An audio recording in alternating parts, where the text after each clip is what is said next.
8h02 em Campos, de volta com o Folha no Ar, primeira edição, neste programa de hoje, com o jornalista Aloysio Abreu Barbosa. Estamos recebendo o presidente da Sociedade Portuguesa Beneficência de Campos, o Renato Faria.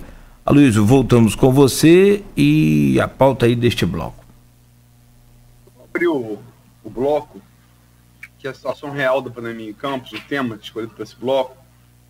Uma pergunta feita aqui no grupo de WhatsApp do programa e do blog Opiniões, pela Silvana Venâncio, jornalista de Bom Jesus do Itabapoana. Ela pergunta a você, Renato, qual a situação real da pandemia em nossa região? O senhor acha que a curto prazo pode diminuir o avanço da doença com vacinação que está lenta? Tem condições de diminuir a Covid-19? O Brasil só vai voltar à normalidade, e a região aqui também, quando houver vacinação. Não tem como escapar disso. Porque essa nova onda são variantes, e provavelmente outras variantes surgirão para atacar de novo. Então, sem vacina não tem solução. Então, isso não depende só dos municípios, depende do governo federal, que tem que ter uma participação ativa nisso aí. Parece que o Supremo liberou os municípios para comprarem vacinas também, se o Ministério da Saúde não comprar. Então, está tendo um movimento de consórcios. Sei que o consórcio Nordeste comprou 50 milhões de doses lá da Sputnik. A vacina russa. A vacina russa, que é quem teria no mercado capaz de disponibilidade para entregar. Tem a própria Pfizer, que já tinha oferecido ao Brasil lá atrás, lá em... O presidente Jair Bolsonaro falou que quem tinha que procurar era a Pfizer, era os laboratórios, porque o Brasil... Era muito grande. O Brasil grande. tinha um grande público consumidor. As coisas de bravata, Jardim de infância, né? Jardim de infância, isso. Aquele negócio, ó, quem cuspir aqui, ganha briga. As coisas de criança que não cabe nesse momento, na gravidade desse momento. Não cabe o presidente da República, muito menos nesse momento, né? Sim. Todo decoro mesmo. Que não é obedecido, o decoro do cargo. Eu acho que a gente, lá atrás, eu tive uma conversa com um bolsonarista ferrenho, e ele me disse que no máximo vão ter 10 mil mortes. Vai ser uma gripezinha. Eu respondi para ele, pelo que eu li, pelo tudo que eu já estudei disso, qualquer morte acima de 60 mil vai cair na conta de vocês, hein? E aí chegou os 60 mil. Eu falei, bom, daqui para frente a conta é do Bolsonaro. Nós já estamos em 200 e caminhando para 300 mil mortes. É muito Boeing caindo, é muito desastre natural acontecendo todo dia, e a sociedade não está se mobilizando para a gravidade dessa situação. Eu acho que as pessoas vão vendo esses números na televisão, 1.800, 2.000, e naturaliza esse processo, deixando de dar, vamos dizer assim, o sentido da emergência que nós estamos vivendo. Hoje, quem está lá na frente, lá, os médicos, os profissionais que estão lá atendendo, eles sabem o sofrimento que é para as famílias das pessoas que falecem, que perdem a vida nesse processo, e a luta de quem sobrevive. Você vê a comemoração que eles fazem, cada vida salva. Tem gente que vai na beira do precipício e volta, e é comemorado essa volta da pessoa. A pessoa sai com festa, todo mundo comemorando, como se fosse tivesse ganho um campeonato, tivesse tido uma vitória, e é uma vitória, é a vida dessa pessoa, né? Isso é muito grave. Eu não consigo entender. Eu tenho 62 anos, já vivi muita coisa, mas essa banalização da vida é uma coisa que muito difícil de aceitar. Só para atualizar os números de hoje do consórcio de veículos de comunicação, De imprensa. que se dependesse do governo federal, nesses números a gente teria, tem que se lembrar isso também. Assim que o Pazuello assumiu, uma das coisas, as primeiras medidas iniciais dele, do general Eduardo Pazuello, foi... Bolsonaro chegou a verbalizar isso. Não vou mais dar número para aparecer no Jornal Nacional, né? Como se esses números fossem de um órgão de imprensa, não fossem da população brasileira, né? Da sociedade brasileira. São 278.229 mortos até o presente momento, né? Pelo menos aqueles oficializados, né? Sim. A gente sabe que esse número é superior. E as pessoas, como você falou, banalizam. A gente está em mais de 2.000 mortes dia. A previsão de todos os especialistas é que a gente vai chegar a mais de 3.000 mortes dia ainda esse mês de março, né? E isso é o número absoluto de mortos da Alemanha na Segunda Guerra Mundial. A Alemanha na Segunda Guerra Mundial, contra o mundo todo brigando, perdia mais ou menos o mesmo número de pessoas que o Brasil está perdendo hoje para a Covid, né? Ou seja, estou falando da Segunda Guerra Mundial, o principal ator da Segunda Guerra Mundial, que foi a Alemanha, que provocou a Segunda Guerra Mundial e brigou contra quase o mundo inteiro, né? Está morrendo no Brasil o mesmo número de pessoas que morriam na Alemanha na Segunda Guerra Mundial, né? Então é o maior conflito armado da história humana, né? Aí você tira a gravidade do problema. E só para dar uma atualizada aqui, tá falando antes do programa, você, o Cláudio, que a Ludmila Aijar, a médica, né, cardiologista, estava sendo sondada como a próxima ministra da Saúde no lugar do Pazuello, né? Porque a situação do Pazuello que envergonha as próprias Forças Armadas, né? As Forças Armadas se envolveram nisso, brasileiras, de uma maneira lamentável, né? Lamentável. E está aqui, o Lauro Jardim noticiou hoje às 6 da manhã. Vou ler aqui. Ludmila Aijar não será ministra. Ludmila Aijar não será ministra da Saúde. Hoje, a cardiologista comunicará oficialmente ao governo que não aceitará o convite para ser sucessora de Eduardo Pazuello. Ou seja, ninguém quer pegar essa batata quente, né? Qual a sua opinião, Renato? Eu acho que é muito difícil você trabalhar com o chefe que não acredita na ciência. É uma coisa inimaginável. Um presidente da República do Brasil, república fundada pelos positivistas, militares, que achavam que a ciência dava até uma importância maior à ciência do que à humanidade das pessoas. Hoje nós temos um cidadão que veio do Exército e não acredita em ciência. É inimaginável, é uma coisa surreal, cara. É o realismo mágico, meu amigo.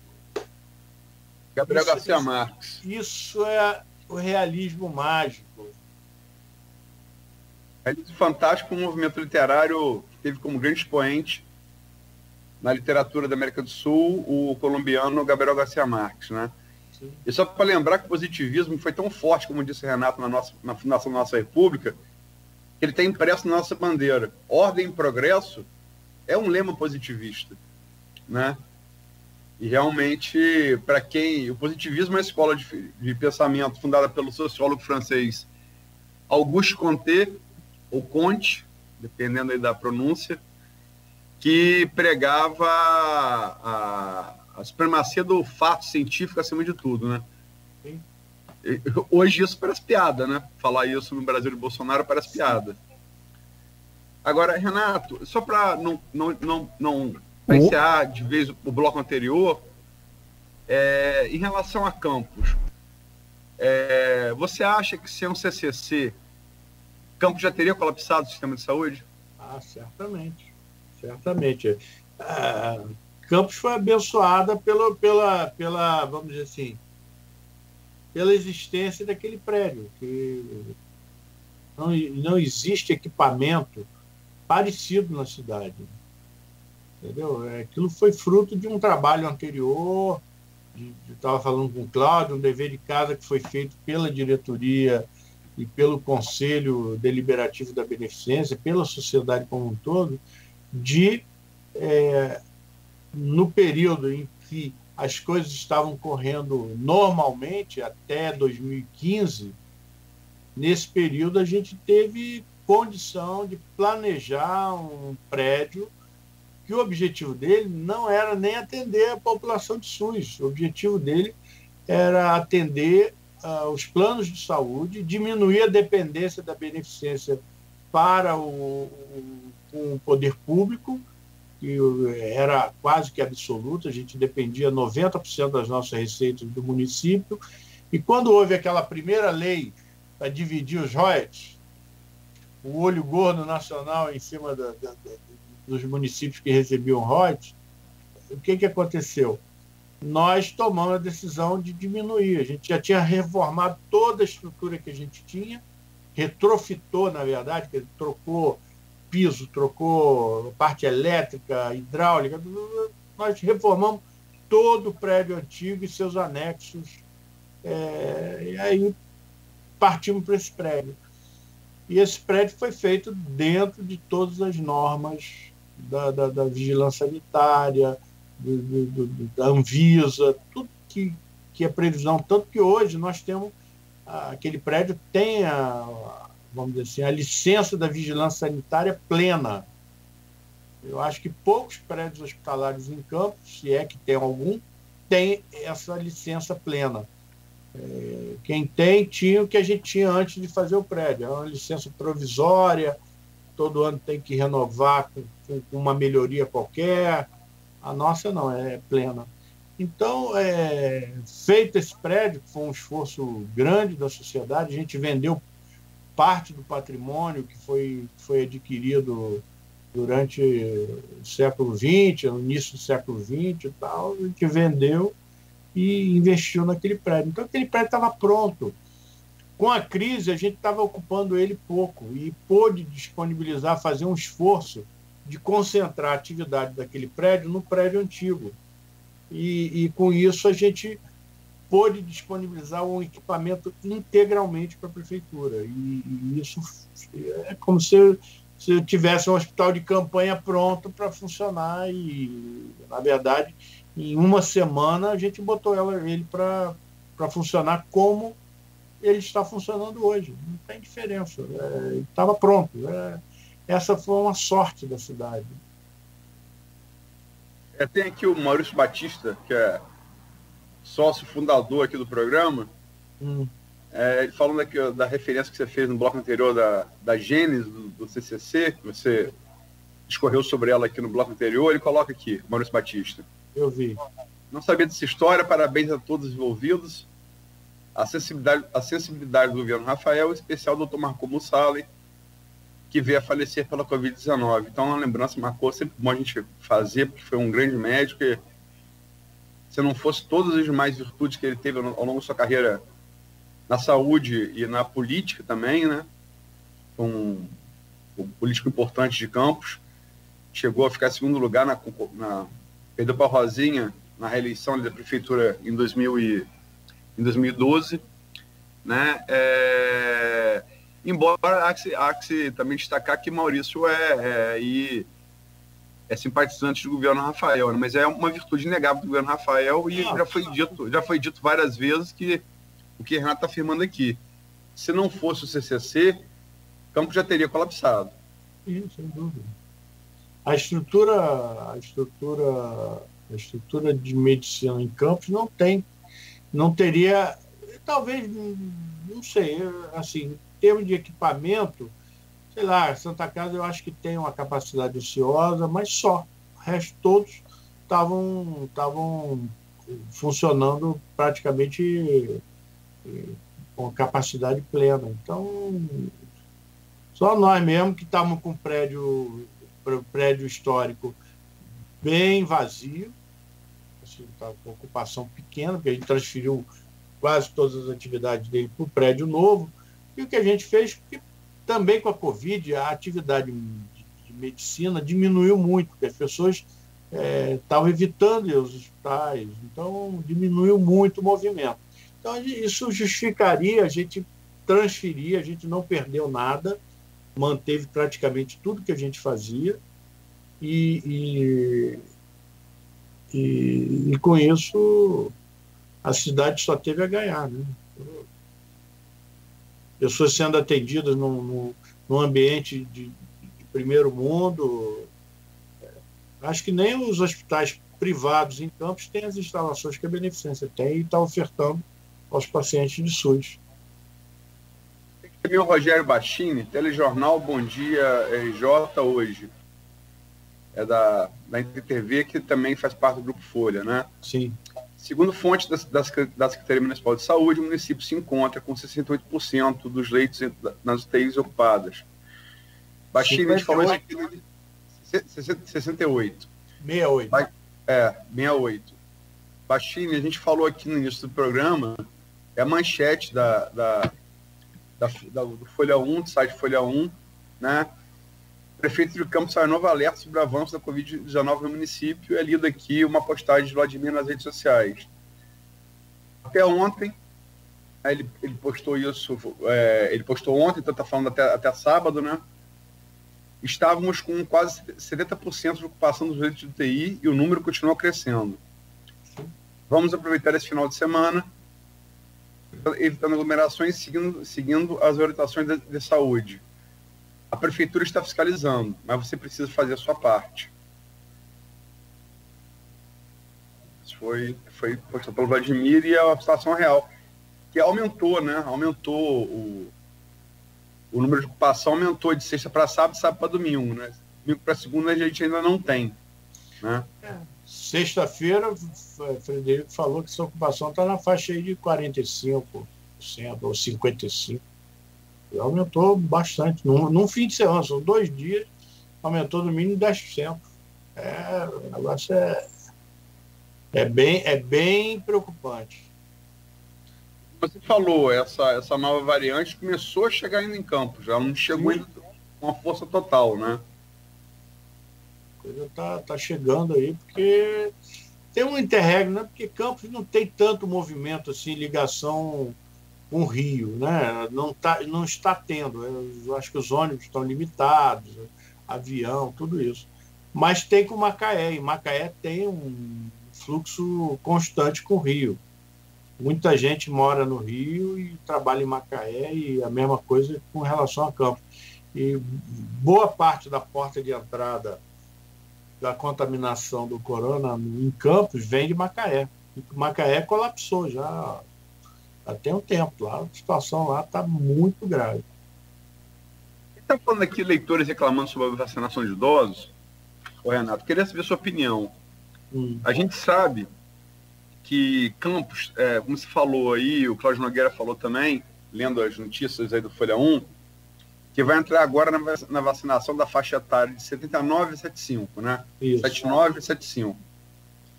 E a gente sabe que Campos, em relação a outros municípios, inclusive a própria cidade do Rio de Janeiro, para usar como exemplo a capital do estado, mas também se você for para o Espírito Santo também, você vai encontrar a mesma defasagem na vacinação de idosos de Campos para outros lugares, né? Campos está atrasado. Quase todos os demais municípios estão vacinando, já chegaram na faixa etária mais baixa que Campos. Isso foi uma opção do Charbel Cury, que está à frente do enfrentamento à pandemia em Campos, ocupa o lugar que André Moreira ocupou no governo Rafael, 2 médicos infectologistas da maior qualidade, né? Jovens, relativamente jovens ainda, da maior qualidade, mas o Charbel optou por vacinar primeiro o pessoal do setor da saúde, não só da linha de frente, como todo o setor da saúde. Sim. Baseado no raciocínio de que o grande foco irradiador da Covid são os hospitais. Sim. E se você imunizar todo mundo primeiro que está nesse grande foco irradiador, estatisticamente é melhor que você faça assim, né? E Campos realmente parece estar atrasado não só na vacinação de idosos, nas faixas etárias, como também na ocupação de UTIs. Você acha que essa estratégia do Charbel está correta? Por quê? Olha, eu não sou especialista em epidemiologia. Não, a sua opinião como gestor. Como leigo, que eu acho que procede. É como se também seria muito bom se as escolas estivessem abertas. Os professores teriam que ser vacinados, não tem como, porque você tem aí um foco de transmissão, são os hospitais, e as pessoas que têm qualquer sintoma vão recorrer aos hospitais para poder ser atendido. E aí o profissional precisa estar protegido, não só para ele poder continuar operando e atendendo a população, como também não transmitir o vírus para outros pacientes, ele não ser um vetor de transmissão. Eu acho esse raciocínio perfeito. Agora, eu acho que mais relevante do que isso é a discussão sobre segunda dose, que não se está considerando. Essa é uma discussão que aceleraria, dobraria a capacidade. Se você considerar que a indústria está produzindo a vacina, tem um cronograma de entrega, e você já reserva agora a segunda dose de todo mundo, e não considera que lá na frente vai entrar a vacina para você fazer a segunda dose, essa aí eu acho que é uma discussão mais relevante, porque você, na verdade, você conseguiria dobrar a quantidade de pessoas que são vacinadas, porque hoje eles estão reservando a segunda dose. Então, eles dão a primeira dose, já tem uma dose reservada para quem tomou a primeira dose. Essa segunda dose poderia estar sendo usada para dar uma primeira dose para todo mundo. E sabe-se claramente que a primeira dose já diminui o risco de morte significativamente, se não extingue o risco de morte. Porque as pessoas têm uma ideia errada em relação à vacina, né? E, inclusive, foi também questionada pelo próprio presidente da República. 50%. Não é que é 50%, quer dizer, uma dose da vacina, por exemplo, se eu pego da Sinovac, que a gente tem aí à disposição mais no Brasil, né? A primeira dose, se eu tomo e se eu pego o vírus depois de pegar para tomar a primeira dose, a manifestação da doença minha, ela pode acontecer, mas ela vai ser muito menor do que se eu não tivesse tomado. O risco de morte? Meu risco de morte, de ter que ser internado, de ter que ficar na UTI é muito menor. Sim. Com a segunda, idem. Um risco de morte quase inexistente, né? Sim. Já é bom lembrar... Já na primeira dose. O risco de morte praticamente se extingue. Então, eu, na minha opinião, de leigo, eu liberaria a segunda dose para aumentar ao máximo esses grupos de risco, os idosos, as pessoas que são de grupo de risco. Eu aceleraria da primeira dose e depois a gente vê como é que arruma a segunda dose, porque está chegando, a tendência é aumentar a produção, né? O próprio Butantan recebeu agora, semana passada, recebeu a confirmação de mais 30 milhões de doses. Nós estamos falando até agora, acho que nós vacinamos 5 milhões, 4 milhões de pessoas, não tenho o número certo, mas... 9,7. 9 milhões e 7, quase 10 milhões de... Então, mas estamos falando em entregar dessa segunda leva aí, chegou lá o concentrado lá que faz a vacina, são 30 e tantos milhões de doses, porra. Então, eu acho que esse caminho ainda seria o mais interessante para acelerar o processo. Agora, tem que comprar vacina, tem que correr atrás, tem que ir atrás dessa vacina como o cara tiver com um prato de comida daquele, o cara ficou 2 dias sem comer, bate aquele prato, tem que ir para cima, rapaz, tem que fazer o que for possível para conseguir. Não adianta fazer docinho, achar que é importante, que os outros têm que vir atrás. Isso não existe. Quem precisa é a população, e o governante tem que tem que se sujeitar às necessidades da população, não o contrário. Renato, tem aqui, estamos chegando às 8h27, passamos já do horário estabelecido pelo Cláudio para fechar esse bloco. Só registrar aqui vários comentários, né? Mas tem aqui o comentário do Paulo Diniz, para você aqui. Parabéns por manter a Beneficência Portuguesa aberta, um hospital com grande importância histórica e com grandes serviços prestados à população campista. É isso aí, a Beneficência é um patrimônio da cidade. Você sabe que a Beneficência ela foi aberta em 1872, uma crise de pandemia também, de cólera. Uma pandemia que teve na cidade, a Beneficência abriu para enfrentar essa pandemia. Existem registros históricos também que em 17, quando houve a gripe espanhola, a Beneficência também atuou forte aí para combater a pandemia. Nós estamos aí para isso mesmo. É uma sociedade que tem esse tempo todo. Ela foi fundada em 1852, mas a atividade hospitalar dela começou em 1872. De lá para cá, a gente tem sido relevante. A primeira UTI do interior do estado do Rio de Janeiro foi na Beneficência Portuguesa. Quantas pessoas nasceram na Beneficência Portuguesa? Era uma maternidade muito importante na cidade. Isso aí, a gente está aí para isso, para atender as demandas da população. A gente tem os sócios que construíram aquele patrimônio, mas desde a década de 70 que a Beneficência tem ocupado um espaço nesse atendimento de SUS, o que era a gênese do SUS, que a Beneficência atua no INAMPS, no NPS e tal, desde essa época atendendo a população de campo. Pois não, Luiz? Pois não, desculpa. Só queria colocar uma pergunta com relação a esse bloco, ainda aproveitar que já avançamos um pouco aqui e é válido o assunto. O que o Renato pode falar para a gente sobre essas crianças? Que tem pelo menos 7 internadas e, segundo informações também de uma publicação do prefeito Vladimir, teria mais 11 com suspeitas de Covid-19. Tem alguma na Beneficência? Eu acho que tem um hospital que é específico para isso, que é o Plantadores.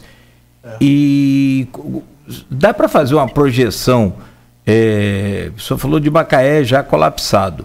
Campos, quais os riscos de Campos hoje, com esses números que o senhor nos passou aqui, de 3 leitos só desocupados aí, né, de enfermaria, 9 leitos de UTI desocupados? Dá para fazer uma projeção?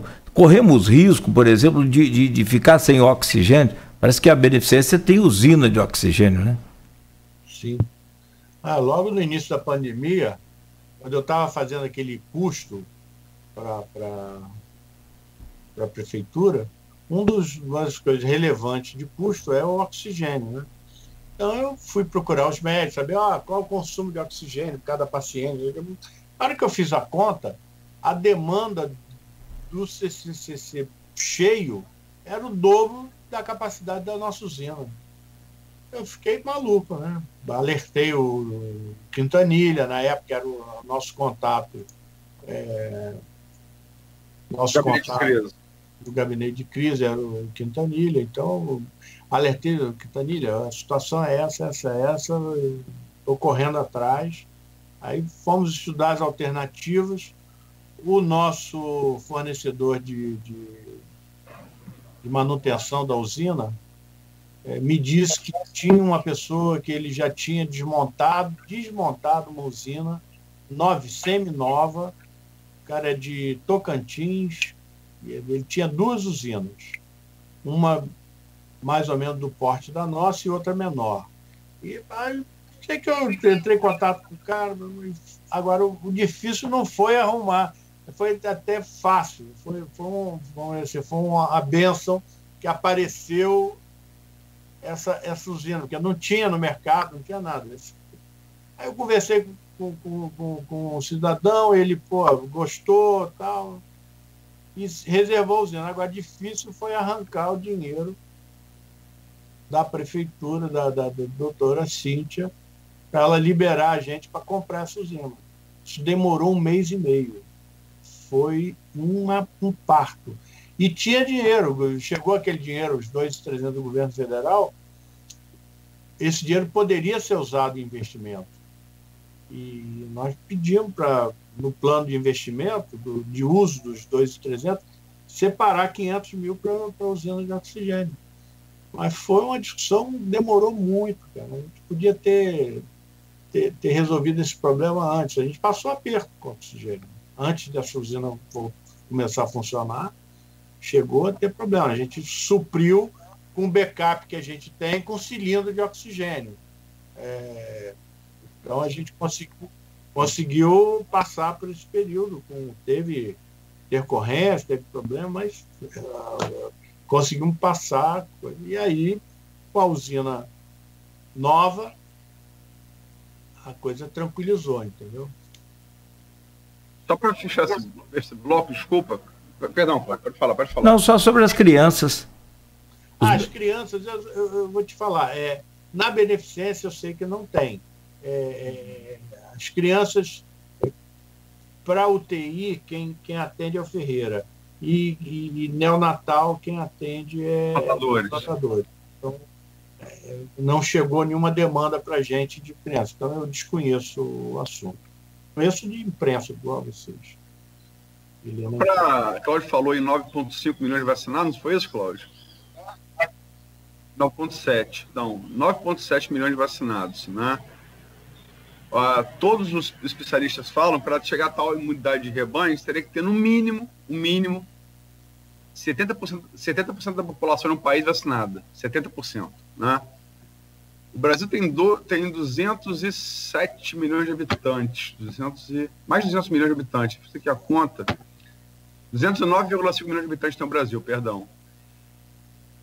Para você chegar aos 70% disso, seria 146,65 milhões.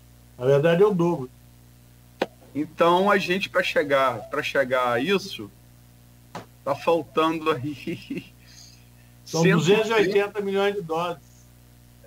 Não, mas aí dose, eu não estou falando em dose, estou falando em número de vacinados, né? Vamos supor que esses 9,7 recebam a segunda dose hoje, que sejam completamente imunizados. Para chegar à imunidade de rebanho, você teria que vacinar 146,65 milhões de pessoas. Falta mais de 90%.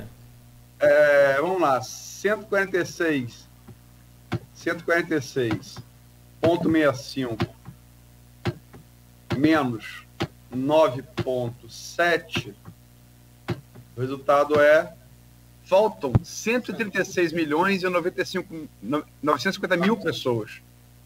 Você vê em que estágio de atraso a gente está, né? O que é aterrorizante. Mas, enfim, vamos para o próximo, passamos muito do tempo, vamos para o próximo bloco. Vamos sim.